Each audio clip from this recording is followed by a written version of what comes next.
सुहाना शेख है।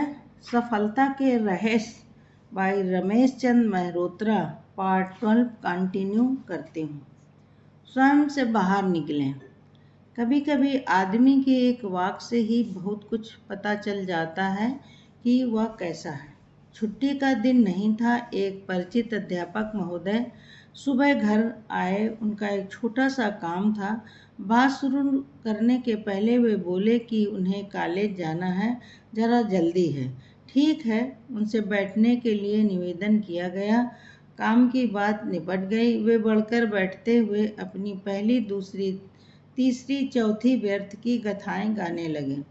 100% अपनी रुचि की पौन घंटे से ऊपर बिता दिया। उठते हुए फिर बोले, चलो मुझे कॉलेज जाना है, ज़रा जल्दी है, तैयार होना है। यहाँ कृपया उनके मुझे की गहराई पर ध्यान दीजिए। उन महोदय के दिमाग में यह बात एक बार भी नहीं आई कि जिनको यहाँ बिना पूर्व सूचना दिए गलत समय पर पहुंचकर इतनी देर से लदे हुए हैं, उसे भी कॉलेज जाना है, उसे भी तैयार होना है।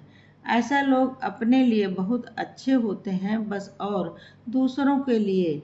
अरे, अगर आप किसी को गुड़ नहीं दे सकते तो गुड़ की सी बातें तो दे सकते हैं। यदि वे महोदय चलते समय इतना भी कह देते कि चलूं, आपको भी कॉलेज के लिए तैयार होना है, तब भी उन्हें शिष्टाचार के नाम पर माफ़ी मिल सकती थी। लेकिन नहीं, शिष्टाचार प्रत्येक की बस की बात नहीं। उसके लिए पहली ज़रूरत है आदमी का सिर्फ प्राणी नहीं, सामाजिक प्राणी होना। अगर आदमी समाज में रहकर भी भीतर से केवल व्यक्ति तक सीमित है तो वह दूसरों को सिर्फ कष्ट देगा। एक सामान्य या अच्छा सामाजिक ऐसे अवसरों पर सिर्फ अपने को महत्व देता हुआ नहीं, अपने सामने वाले को भी, बल्कि उसे भी महत्व देता हुआ बोलता है। एक साहब जब भी किसी को चाय पिलाने की बात करते तो उनके मुंह में यह कभी नहीं निकलता कि आइए चाय पीजिए। वे हमेशा यह कहते कि आइए मत हमको चाय पिलाएं।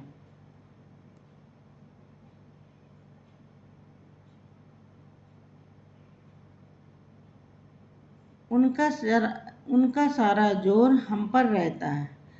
इस मैं और हम की बीमारी से कोई कोई बड़ा लेखक और राजनीतिक भी ग्रस्त रहता है, जिसकी कलम और मुंह से निकली हुई कोई भी बात बिना इन शब्दों की घोर वैयक्तिक और पाठकों श्रोताओं के लिए उबाऊ आवृत्ति के पूरी नहीं हो पाती। सामाजिक हित के लिए आदर स्थिति यह है कि आप दूसरों की बात करें और दूसरे आपकी बात करें। आपकी करनी खुद जगह जगह जाकर बोलने लगेगी।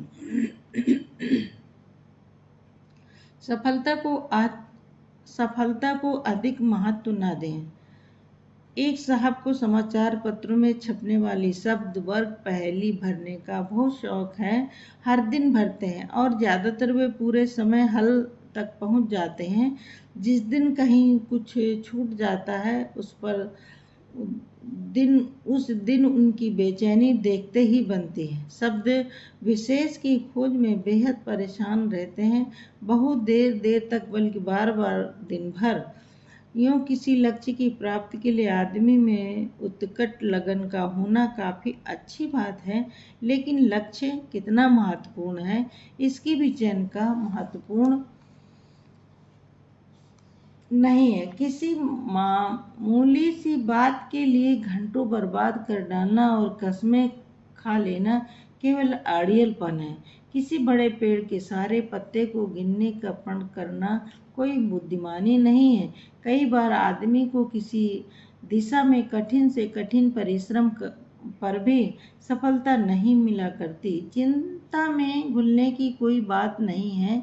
सूक्ष्म है कि जीवन का यह विधान है कि जब हमारे लिए एक रास्ता बंद हो जाता है तो दूसरा रास्ता खुल जाता है। किसी जगह पर खड़े हुए आप जरा सा घूमकर चारों तरफ कदम बढ़ा सकते हैं। जो लोग उदाहरण के लिए कई प्रयासों के बाद भी आईएएस नहीं बन पाते, वे नहीं जान दे देते, वे दूसरा या तीसरा रास्ता चुन लेते हैं। स्थिति के अनुसार लोग अपनी नौकरी बदल लेते हैं और धंधा भी बदल लेते हैं। हमें यह मानने में झेप नहीं लगनी चाहिए कि हम बहुत से कामों को करने में सक्षम नहीं होते।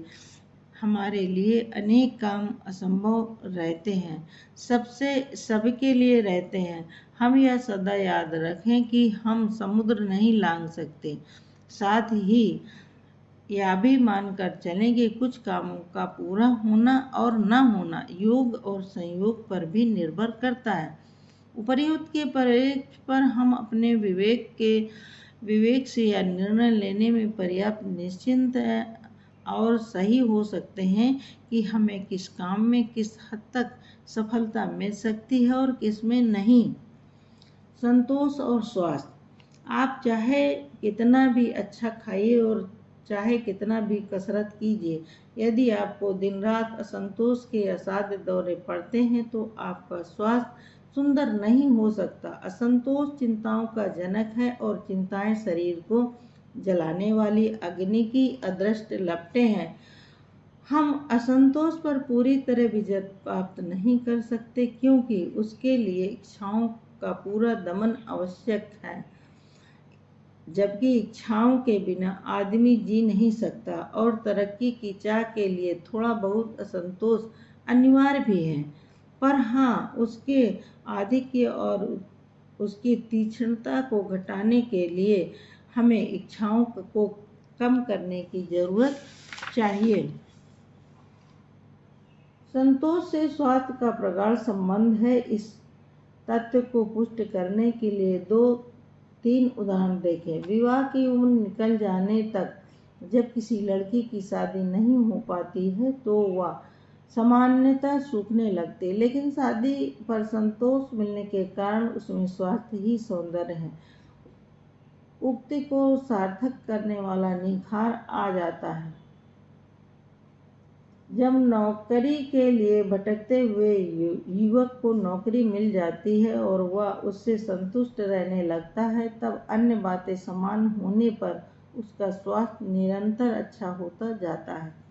परिवारों का रोजमर्रा का अनुभव है कि पति और पत्नी में जो एक कुढ़ने में माहिर होता है, उसकी तुलना में दूसरा स्वस्थ रहता है। जब दोनों संतोषी स्वभाव के होते हैं तब दोनों का हाल बुरा रहता है, और जब दोनों को एक दूसरे की तारीफ करते रहने में संतोष मिलता है तब दोनों को डॉक्टर के पास जाने की जरूरत नहीं पड़ा करती।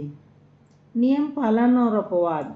नियम जीवन में व्यवस्था लाने और समाज में अनुशासन बनाए रखने के लिए होते हैं। उनका पालन और सख्ती से पालन बहुत अच्छी बात है, लेकिन पागलपन की हद तक नहीं। कभी कभी ऐसी स्थिति निर्मित हो जाती है कि नियम विशेष को तोड़ देना ही विवेकपूर्ण रहता। उदाहरण के लिए, यदि सामने से कोई अनियंत्रित वाहन गलत दिशा में ताबड़तोड़ चला आ रहा है तो हमारा इस जिद पर रहना मूर्खता कि हम नियम का पालन करते हुए अपने बाएं ओर ही चलते रहें। सामाजिक नियम सार्वकालिक और सार्वभौमिक नियम हुआ करते हैं। यही कारण है कि उनमें आवश्यकता अनुसार परिवर्तन भी कर लिए जाते हैं।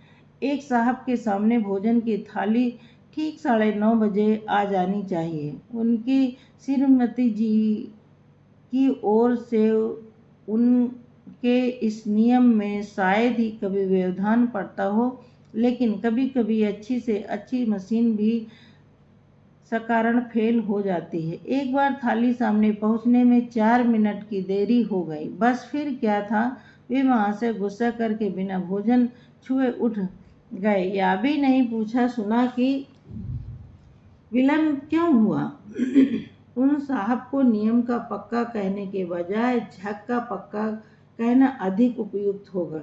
यूं वे खुद खाने की मेज पर अक्सर 5-7 मिनट आगे पीछे आने के नियम में स्वयं के लिए उदार छूट रखते हैं। एक उदाहरण और, आप नियमित रूप से एक निश्चित समय पर पूजा करते हैं, जरूर कीजिए, लेकिन इसका मतलब यह नहीं कि घर में किसी के बीमार हो जाने के कारण, अतिरिक्त काम बढ़ जाने से या किसी मेहमान के आ जाने से आप इस नियम में कोई हेरफेर नहीं कर सकते। ऐसे में आपको यह मान लेना चाहिए कि भगवान इतने स्वार्थी नहीं हैं कि वे आपको अपनी पूजा के बदले अन्य जरूरी काम करने की अनुमति न दें। नियमों के साथ अपवादों का भी महत्व है, लेकिन नियमों को दिन रात तोड़ने वाला व्यक्ति अपवाद का अर्थ नहीं समझता। उसकी नियमहीनता अपराध की श्रेणी में आती है। दूसरी ओर दिन रात नियमों के दायरे में काम करने वाले व्यक्ति से यदि एकाध बार कोई नियम टूट जाता है और उससे कोई पहाड़ नहीं टूट पड़ता, तो उसके नियम पालन में कमी नहीं मानी जानी चाहिए। आकस्मिक अवकाशों से सर्विस में ब्रेक नहीं आया करता। धन्यवाद।